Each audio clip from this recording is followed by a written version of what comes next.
안녕하십니까, 레필입니다. 9월 18일 두산 에너빌리티 보도록 하겠습니다. 증시 먼저 보겠습니다. 코스피 1.0% 하락했고요. 코스닥은 0.86% 하락했습니다. 오늘 양증시 하락해서 진행이 되었고요. 코스피는 2600선 아래로 하락을 하였고, 외국인 투자자가 3,700억 정도 매도를 하면서 하락을 시켰습니다. 기관 투자자는 140억 정도 매도가 되었고요. 그 다음에 코스닥도 기관 투자자가 1,300억 매도하면서 외국인 투자자 대비해서는 10배 정도 많은 양을 뱉었습니다. 자, 그래서 오늘 증시 분위기는 좋지 않았고요. 해외 증시가 금요일 다우와 나스닥이 좀 이제 급락을 하면서 마무리가 되었는데요. 하지만 이제 니케이는 금요일에 상승을 하면서 마무리가 되었습니다. 상해 종합도 오늘은 이제 일정 부분 반등을 하면서 마무리되었는데요.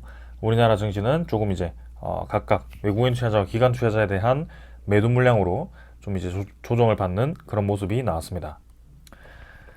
점점 이제 증시가 횡보를 이어가면서 좀 이제 2500선 부근으로 좀 수렴을 하고 있습니다. 지금 이제 5일선과 21선, 61선 모두 한 곳에 모여 있는 상황이고요. 여기서 이제 변동이 좀 필요한 상황인데, 이게 이제 아래로 흔들릴지 위로 흔들릴지는 조금 더 시간을 두고 지켜봐야 하는 상황입니다. 차츰차츰 이제 저점을 높여가면서 진행이 잘 되어 왔는데요. 지금 아직까지는 방향이 어디로 갈지는 조금 더 봐야 합니다.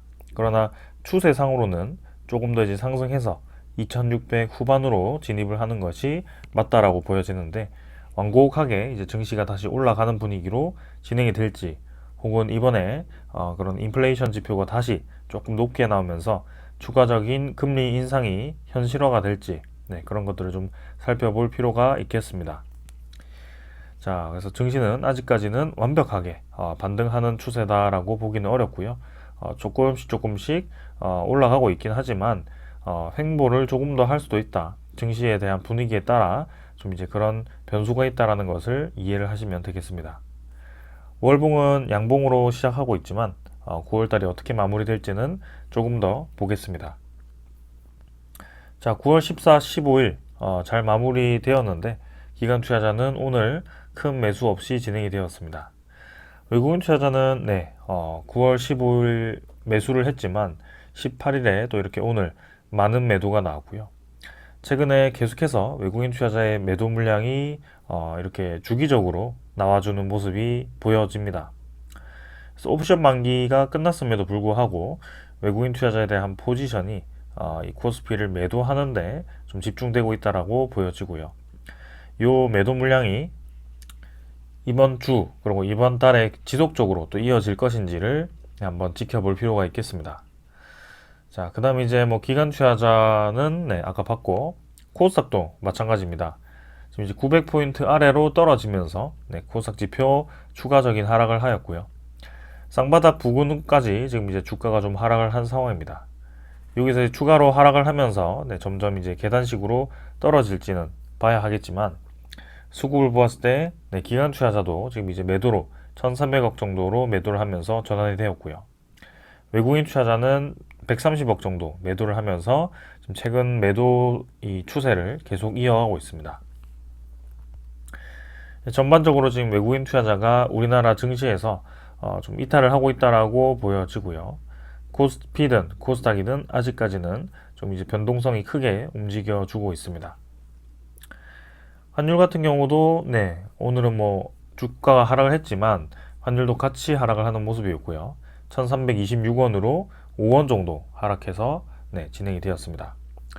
그래서 환율이 이제 고점을 찍고 서서히 좀 떨어지고 있는데요. 점점 눌러지고 있죠. 그래서 21선 아래로 환율이 좀 떨어지고 있는데, 여기서 이제 추가적인 하락이 나올지 아래 꼬리를 좀 달면서 받쳐줄지 그런 것들을 보겠습니다.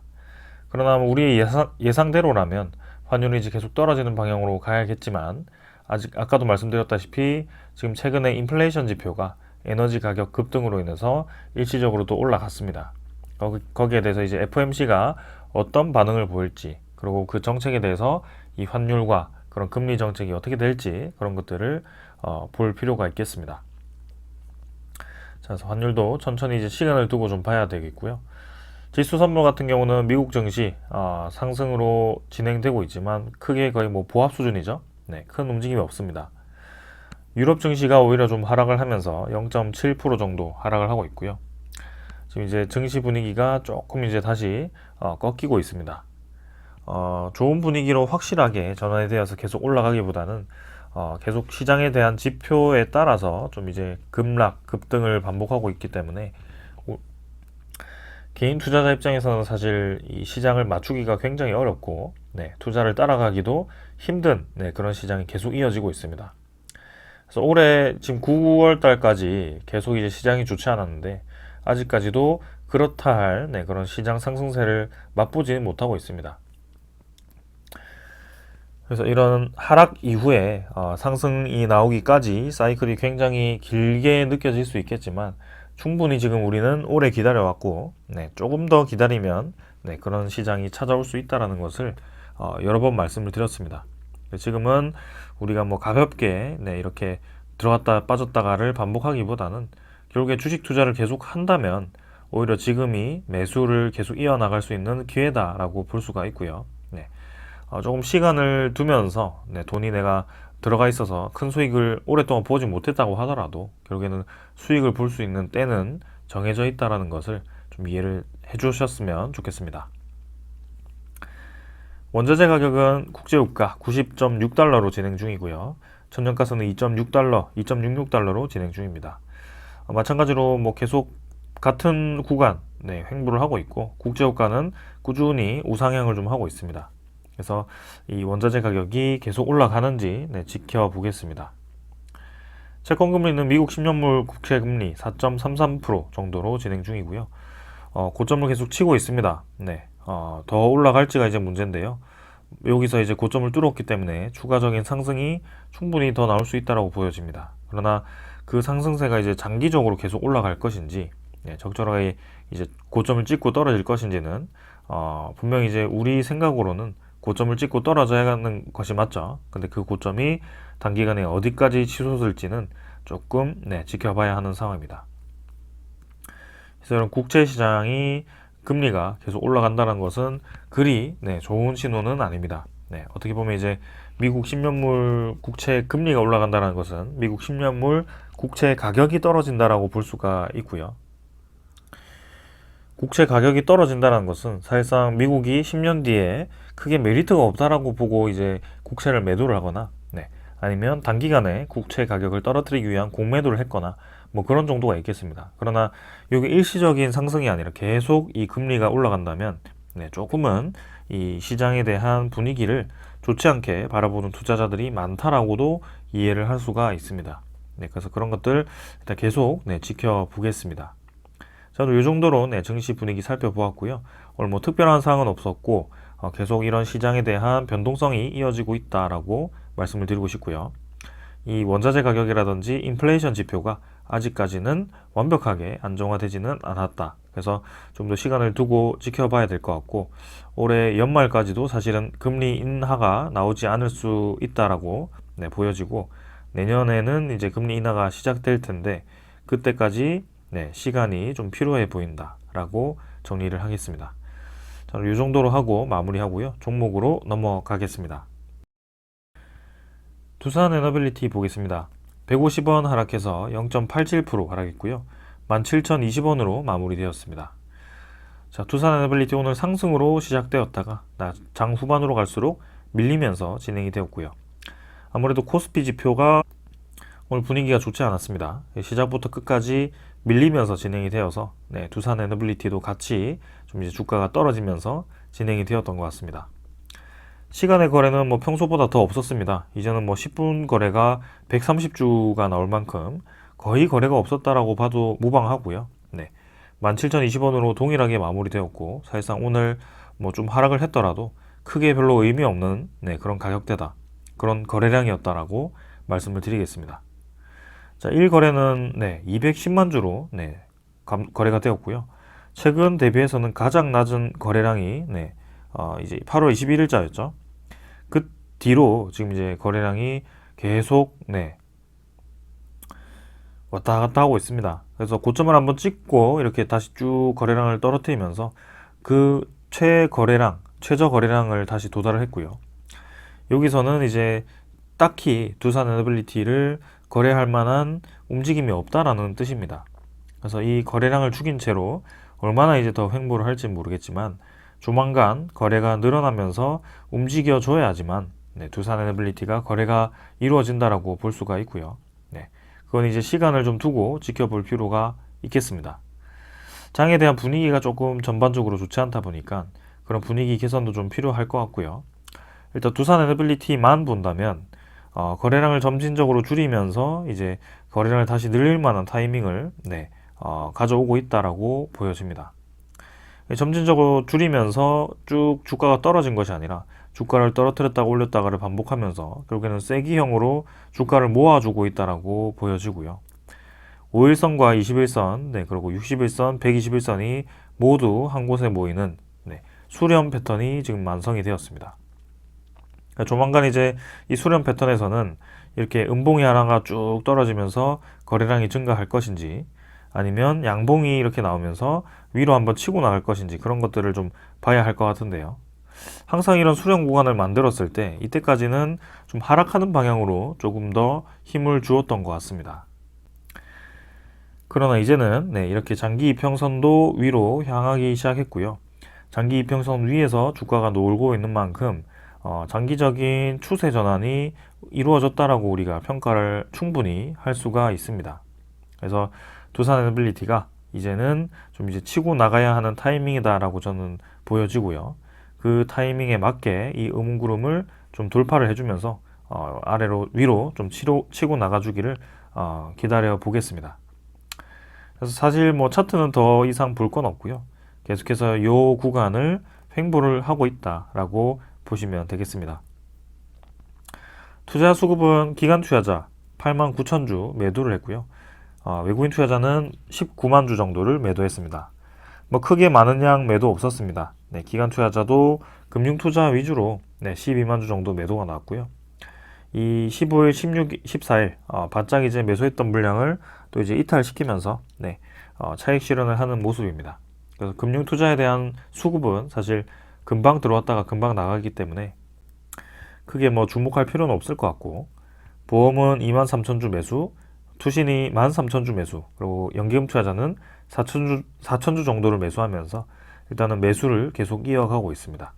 그래서 오늘은 뭐 특별하게 많이 매수한 수급이 없기 때문에 일단 가볍게 보고 넘어가도록 하고요. 이 외국인 투자자가 매수를 시작하지 않고 계속 매도를 이어가는지 그런 것들을 좀 살펴보도록 하겠습니다. 그래서 옵션 만기도 끝났고, 사실 오늘 거래원을 보시면 이 JP모간, 신한증권, 그리고 모간서울이 딱히 보이지 않았습니다. 귀신같이 사라졌거든요. 그렇게 이제 특별한 물량을 다 쏟아내고 나서는 이제 사라진 모습이고, 그 물량을 이제 다시 회수를 하는 기간이 언제가 될지가 중요할 것 같습니다. 그래서 그 기간을 천천히 한번 살펴보면서 대응을 해보겠습니다. 그 다음에 이제 공매도 잔고도 같이 보겠습니다. 자, 공매도 잔고는 700만 주, 705만 주 정도로 마무리가 되었고요. 전날보다 더 증가를 했습니다. 20만 주 정도 증가해서 진행이 되었고, 계속해서 이제 공매도 잔고는 늘어나고 있죠. 그래서 옵션 만기까지 바짝 이제 공매도 거래가 활발했던 만큼 그렇게 공매도 이 거래량이 많았고요. 잔고도 이렇게 바짝 늘려서 결국에는 주로 상환되기 시작했던 그 전 고점 수준까지 공매도 잔고를 다시 채워넣은 상황입니다. 그럼 이제 그 다음 날부터 해서 외국인 투자자가 이제 어떤 움직임을 보였을지, 일단은 금요일은 매수를 했지만 오늘 같은 경우 또 매도를 했거든요. 그래서 조금 더 봐야 되겠지만 확실한 것은 공매도 1거래가 오늘 64,000주로 확실히 줄었습니다.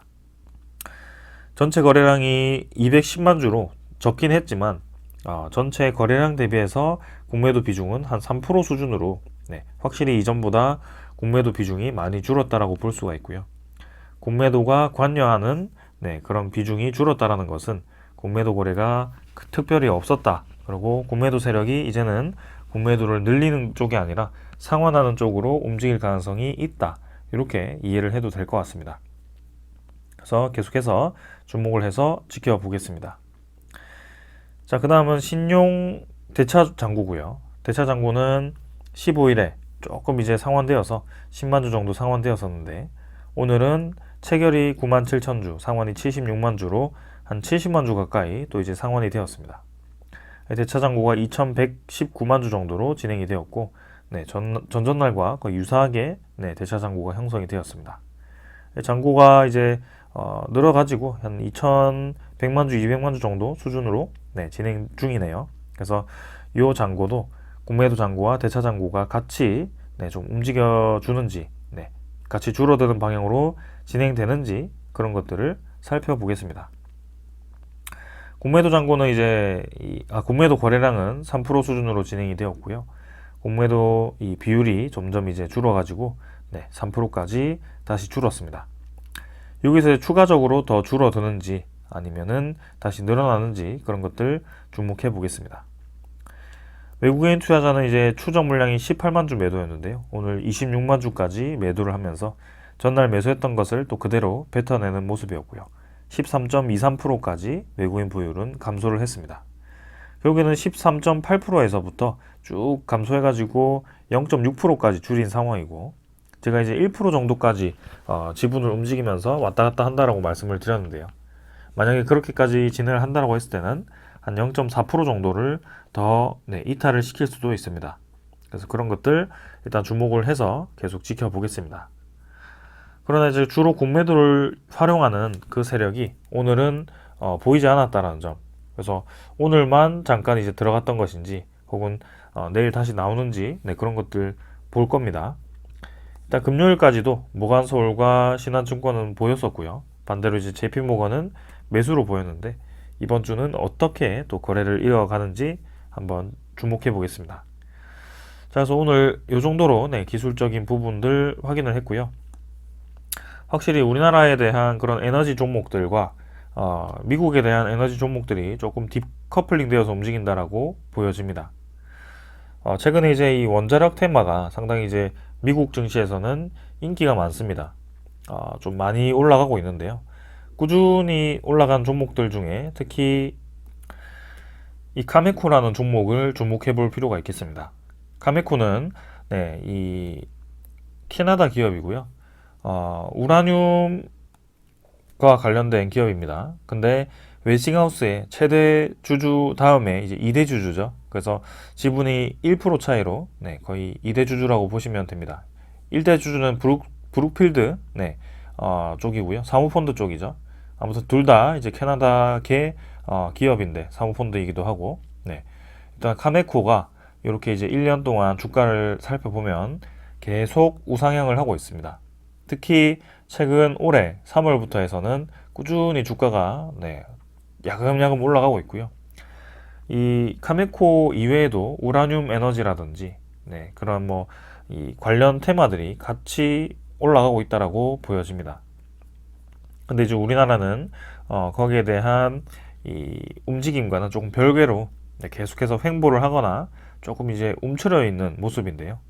분명히 이제 저런 움직임을 저는 따라갈 거라고 보고 있고요. 이미 세계에 대한 시장이 수요가 늘어나고 거기에 대한 이 원료 가격이 올라가고 그 관련 업체들이 주목을 받을 것이라는 것을 저렇게 또 미국 주식으로 또 우리가 볼 수가 있었습니다. 그래서 우리나라도 분명히 이제 미국과 손을 잡을 수밖에 없는, 미국이 우리나라에 손을 내밀 수밖에 없는 그런 이제 제조력을 가지고 있기 때문에 분명히 주목을 받을 겁니다. 그래서 그런 확실한 이 한 방을 이 명분 삼아서 주가를 올리기를 기다리는 것인지, 굉장히 이제 진이 빠지게 우리나라 주식은 좀 이런 면이 있습니다. 일부러 올리지 않는 듯한 그런 모습이 굉장히 강한데 한번 기다려 보겠습니다. 언제 올라가나 지켜보도록 하겠습니다. 분명히 반응은 올 거라고 보고 있고 확실할 거라고 생각합니다. 자, 그래서 이 정도로 이제 다 확인을 했고 오늘도 이제 소식을 좀 전해드리겠습니다. 자, 먼저 전해드릴 소식은요. 두산 에너빌리티가 서부 발전과 이제 국산 발전 기술에 대한 고도화 협약을 했다라고 합니다. 관련 내용은 한국 서부 발전과 국산 발전 기술 고도화 및 발전소 운영 최적화를 위해 협력을 한다라고 하고요. 양사는 이제 김포 열병합 설비 안정화와 이 태안 석탄가스 복합 발전 IGCC 책임 정비를 위한 업무 협약을 맺었다라고 합니다. 그래서 이제 국책 과제로 지금 이제 이 태안 IGCC 발전소가 추진이 되었고, 거기에 대해서 두산 에너빌리티와 한국서부발전이 국내 연구기관, 대학 등이 참여해서 2026년에 상호 분자를 시작했는데요.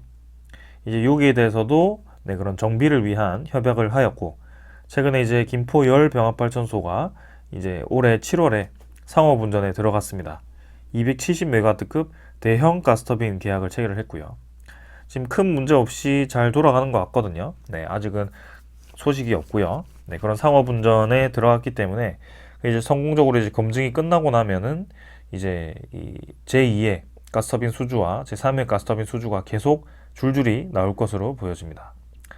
우리나라가 이제 최초로 또 이 국산화를 성공한 그런 이 가스터빈이기 때문에 세계 5번째 안에 드는 기술이기도 하고요. 그만큼 두산 에너빌리티가 자부심을 느낄 수 있는 그런 기술이다. 최근에 이 다른 에너지 중에서도 특히 이 LNG 열병합 발전 관련해서 수요가 굉장히 많이 늘어나고 있고, 두산 에너빌리티가 그런 대규모 사업에 앞으로 계속 뛰어 들어갈 것으로 보여집니다. 그래서 가스터빈을 포함해서 그런 이 발전소 건설이라든지 EPC 그런 쪽으로 해서 아주 크게 큼직큼직하게 계속 수주를 이어나갈 가능성이 커 보이고요. 앞으로가 기대되는 상황입니다. 자, 그 다음은 두산 에너빌리티가 지금 이제 하나증권으로부터 리포트 하나가 나왔고요. 원전 이슈 대응하는 안정적인 선택지를 가지고 있다라고 얘기를 하면서 두산 에너빌리티에 대한 목표 주가를 23,000원으로 제시를 했다라고 합니다. 그래서 목표 주가는 2025년에 에너빌리티 부문 예상 실적에 배수 20배를 적용해서 이렇게 산출을 했다라고 하고요. 2025년에 대한 실적이 당연히 이제 좋을 것으로 예상되고, 거기에 대해서 일단 보수적으로 목표 주가를 잡은 것으로 좀 보여집니다. 거기에 대해서도 지금 현재 주가보다 훨씬 높은 가격대가 적용이 되었고요. 지금 분명히 이제 두산 에너빌리티가 반응을 보인다면 이런 목표 주가는 언제든지 다른 명분으로 올릴 수가 있습니다. 자, 그래서 내용을 보면 두산 에너빌리티에 대해서 과거 발전 부문의 포트폴리오 완성 과정에서 재무 부담이 확대되었고, 국내외 원자력 및 석탄 발전 설비의 성장 둔화로 불확실성도 커졌었다라고 진단을 했습니다. 그러나 국내 에너지 정책 변화에 맞춰서 풍력, 연료전지, LNG 가스터빈 등 신규 성장 동력이 추가되는 가운데 지속적인 구조조정과 재무 구조 개선으로 이익 체력 정상화가 빠르게 확인이 되었다라고 얘기가 나왔습니다. 그래서 이미 이제 재무가 상당히 개선이 되었고, 현금 창출 능력이 있고 현금 확보가 되어 있다라고 분석이 다 되어 있죠. 거기에 이런 이제 신규 산업들이 있는 데다가 원자력 발전에 대한 그런 이 산업도 같이 주목이 되고 있다는 것입니다. 자, 그래서 이제 추가적인 내용은 이 기사보다도 지금 이제 리포트를 내용을 요약한 그 내용으로 좀 보면서 말씀을 드리겠습니다.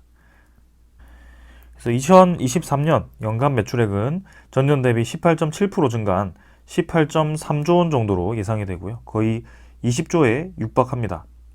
자회사 두산밥켓 실적 호조에 대해서 이제 에너빌리티 부문도 늘어난 수주 잔고를 기반으로 개선 추세가 계속 이어질 거고, 에너빌리티 부문의 이제 상반기 수주가 5.2조 원으로 전년 대비 확 늘었는데요. 앞으로 이제 추가적으로 이제 늘어날 거다. 그리고 수주 잔고가 16.4조 원으로 계속 증가를 하고 있더라라고 얘기가 나왔습니다. 하반기에도 이제 가스터빈 실증이라든지 SMR 그리고 EPC 등 추가 수주가 기대되고 있고, 연간 수주 목표 8.6조가 달성 가능성이 높다라고 얘기를 합니다. 자, 그리고 마지막은 국내 원전 확장 기조가 본업의 회복 사이클을 이끌어내는 모습이다라고 평가를 했고요. 한국 APR 1400에 대해서 과거 미국 AP1000 원전 프로젝트의 주기 공급 이력을 갖고 있기 때문에 기자재 밸류 체인으로서 APR 1400 해외 진출의 불확실성을 해소할 교집합의 가치가 부각될 수 있다. 이 내용이라는 것은 웨이스팅하우스와 지금 소송전이 잘못되더라도, 만약에 진짜 우리가 수출 못하는 그런 최악의 상황이 되더라도, 네, 지금 사실은 제가 엊그제도 말씀드렸고 어제도 말씀드렸고 그럴 상황이 지금 벌어지지 않을 것 같다라고 말씀을 드렸고, 이 소송전이 심화가 되더라도 폴란드 정부 차원에서는 우리나라 원전을 원하고 있고, 우리나라 한수원도 지금 그 소송전을 무시하고도 법률적으로 지금 자문을 받고 있습니다. 수출을 하기 위해서. 아무튼 그런 것들을 다 잊고라도, 이제 다 무시하고 정말 이제 하지 못한다라는 최악의 가정을 하더라도 이런 교집합이 있다는 거죠. 웨스팅하우스와의 그 협의가 가능하다. 두산 에너빌리티 개별적으로 이 납품이 가능하다라고 보고 있습니다. 그게 저는 정말 중요하다라고 보고 있고요. 이 세계 원자력 시장에 대한 제조 능력에 대한 그런 이 대체 기업이 몇 없다 보니까 두산 에너빌리티가 그 시장을 파고들 수밖에 없다라고 결론을 낸 것입니다. 그래서 그 규모가 이제 앞으로 얼마나 될지, 본격적으로 수주가 되기 시작하면 얼마나 커질지는 봐야 되겠지만, 분명히 지금 에너지 시장은 아주 급속도로 커지고 있다라고 볼 수 있겠습니다. 그리고 이제 국내 대형 해상풍력에서 유의미한 점유율 달성이 기대되고 있고, LNG 가스터빈 국산화로 인한 신규 및 교체 수요도 지속적으로 발생하고, SMR 프로젝트 중에서도 가시성이 높은 뉴스케일 파워와 엑스에너지 향으로 주기 공급이 가능하다는 점을 보면 전반적으로 두산 에너빌리티에 대한 실적 증가세는 이어질 수 있다라고 평가가 되어 있습니다. 저런 것들을 다 이제 포함을 한다면 사실 23,000원도 크게 무리 없다라고 보고 있고요. 오히려 그 이상 가서 두산 에너빌리티는 지금 이전의 시가총액을 좀 넘어야 된다라고 저는 판단을 하고 있습니다. 그래서 그때까지 천천히 한번 지켜보자라고 말씀을 드리고요. 좋은 결과 한번 기다려 보겠습니다. 자, 그 다음은 이제 하나증권이 또 저렇게 현대건설에 대해서도 평가를 했고요. 지금 이제 원자력 관련 종목들에 주목을 좀 하고 있는 것 같습니다. 그래서 현대건설도 국내와 해외 대형 원전에 대한 수주 기대를 하고 있는데, 국내 원전 같은 경우는 신한울 3, 4호기에 대한 주 설비 공사에 대한 발주가 임박했다라는 것입니다. 그 현대건설이 포함된 이 컨소시엄은 두산 에너빌리티와 포스코 ENC가 포함이 되었고요.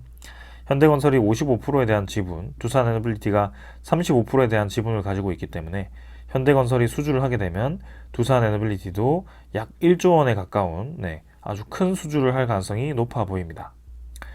적지 않은 규모이기 때문에 좋은 결과가 있도록 기다려보고요. 올해 11월 말이었나요? 그때 입찰이 끝나고 이제는 본격적인 협상이 시작될 거라고 생각되는데, 그 시기를 한번 기다려 보겠습니다. 그 다음에 이제 현대건설이 해외에서 미국 웨스팅하우스와 협업을 바탕으로 수주에 나설 것이다 라는 얘기가 나왔고요. 현대건설은 2022년 5월 미국 웨스팅하우스와 글로벌 공동 참여 전략적 협약을 맺었었다라고 하고요. 이에 따라서 프로젝트 계약 때 원전 산업의 이 상호 독점적 협력 및 EPC 분야 우선 참여 협상권을 확보를 했고, 이에 따라 폴란드 대형 원전이나 사우디아라비아 원전 참여 여부가 기대가 된다.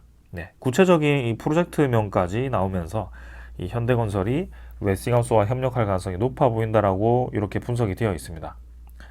만약에 이제 우리나라에 대한 제조 역량을 도입을 한다면, 아까도 보았듯이 이 주기기 같은 경우는 두산 에너빌리티를 이용할 가능성이 높고요.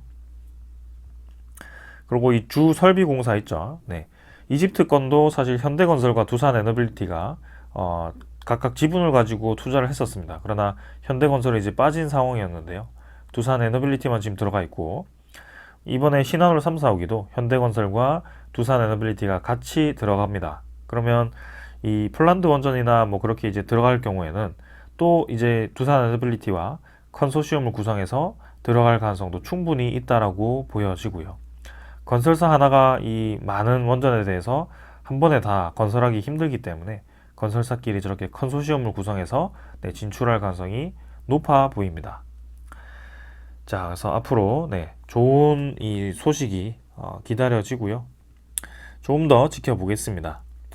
그다음 이제 국내에서는 경북 영덕 쪽에 이제 천지 1, 2호기, 대진 1, 2호기, 강원 삼척 쪽에 이렇게 총 4기 정도가 신규 부지가 다시 이전에 철회되었던 그런 4기 계획이 다시 살아날 가능성이 높아 보인다라고 분석이 되었고요. 올해 이제 12월 안에 이제 11차 정기본, 그죠? 전력 기본 계획이 발표가 될 텐데 구체적인 이 발표가 되겠죠. 그래서 확정은 내년 상반기지만 분명히 이제 윤곽이 올해 안으로는 드러날 겁니다. 그래서 신규 원전에 대한 건설을 몇 개까지 해야 된다라는 발표가 있을 거고요. 분명히 이 관련 업체들이 움직일 거라고 생각을 합니다. 자, 거기에 대해서 이 내용을 한번 봤으면 좋겠습니다. 자, 2022년 국가별 연간 전력 사용량입니다. 1위는 중국, 2위가 미국이고요. 인도가 3위, 러시아, 일본, 캐나다, 브라질, 한국입니다. 한국이 무려 전력 사용량이 세계 8위입니다. 8위에 해당되고요. 우리나라 인구가 5천만 좀 넘죠. 5,200만, 300만 정도가 되는데요. 중국은 14억 정도, 미국이 3억 넘고요. 인도가 15억 정도 되나요? 러시아도 한 2억 정도 될 겁니다. 일본도 1억 5천 정도가 되고요. 캐나다가 인구가 얼마인지 모르겠습니다. 아무튼 브라질도 상당히 많습니다. 이 대부분의 국가들이 인구에 비례해서 저렇게 전력 수급이 많이 필요한데요. 우리나라는 별개로 인구가 적음에도 불구하고 이렇게 전력 수요가 높습니다. 그래서 인구 대비해서 이 1인당 전력 소비가 세계 3위에 해당되는 국가인데요. 그만큼 이 전력 수요에 대해서는 그 누구보다도 높다라고 볼 수가 있습니다. 2022년부터 2036년까지 전력 총 수요가 이렇게 쭉 늘어나게 됩니다. 아주 거의 일정하게 계속 이제 늘어나게 되고요. 설비 용량도 지금 빨리빨리 채워가지고 거기에 대해서 예비 전력률만큼 또 이제 늘려가지고 전력 수요를 채워야 되는 상황입니다.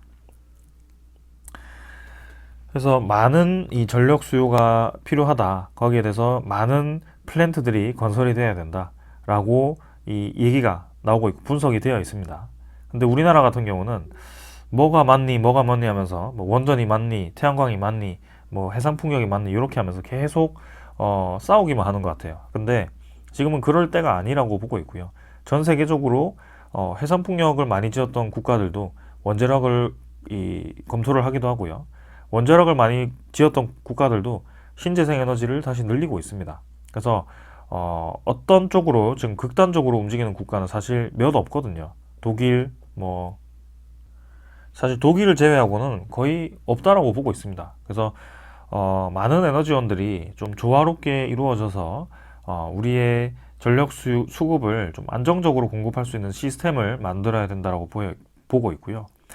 단순히 에너지가 뭐는 안전하고 뭐는 위험하니까 혹은 어떤 것은 필요 없다라는 그런 주장은 저는 잘못되었다라고 봅니다. 우리나라가 누구를 따라가겠습니까? 지금 이제 전 세계에서 세계 3위인데 누구를 따라갈 필요가 없습니다. 우리가 이끌어 가야 되는 입장이고요. 우리가 이렇게 전력을 많이 소비하는데도 전기에 대한 그런 에너지 가격이 이 선진국 대비해서 상당히 낮습니다. 거기에 대한 이유를 분명히 이해를 해야 되고요. 이 유럽이라든지 선진국이 무조건 좋은 것은 아니다라는 것을 이해를 하셨으면 좋겠습니다. 그래서 지금 뒤늦게 유럽이라든지 그런 선진국들도 이 에너지에 대한 균형을 맞추기 위해서 서서히 지금 이제 효율적인 에너지 안보를 좋게 하기 위한 그런 안정적인 에너지원을 선호를 하고 있다. 거기에 탈탄소가 필요하다. 이렇게 좀 이해를 하시면 되겠습니다. 자, 그래서 내용을 잠깐 보면 한국전력공사와 한국산업단지공단은 최근 충남 당진시 성문국가산업단지에 변전소를 추가로 짓기로 결정을 했다고 합니다. 변전소 용지 선정을 마치고 2026년 완공을 목표로 공사를 시작했고요. 수년 뒤에는 성문국가산단의 전력 수요가 급격히 늘어날 것이라는 판단하에 내린 결정이라고 합니다. 그리고 이렇게 최근 정부에서 경기 용인을 포함한 15개 지역에 반도체라든지 전기차, 로봇 등 이제 첨단 산업 육성을 위한 국가 산단을 추가로 조성을 하기로 했고요. 2026년부터 단계적으로 착공에 들어가서 이와 함께 용인 등 7개 지역을 첨단 산업 특화단지, 충북, 오송을 비롯한 5개 지역을 신규 소재, 부품, 장비 특화단지로 지정을 해서 이렇게 많은 시설 투자가 이루어지게 됩니다. 그래서 전력 수요가 늘어날 수밖에 없는 상황입니다. 그리고 전기 먹는 하마로 불리는 데이터 센터도 빠르게 늘어날 거고요.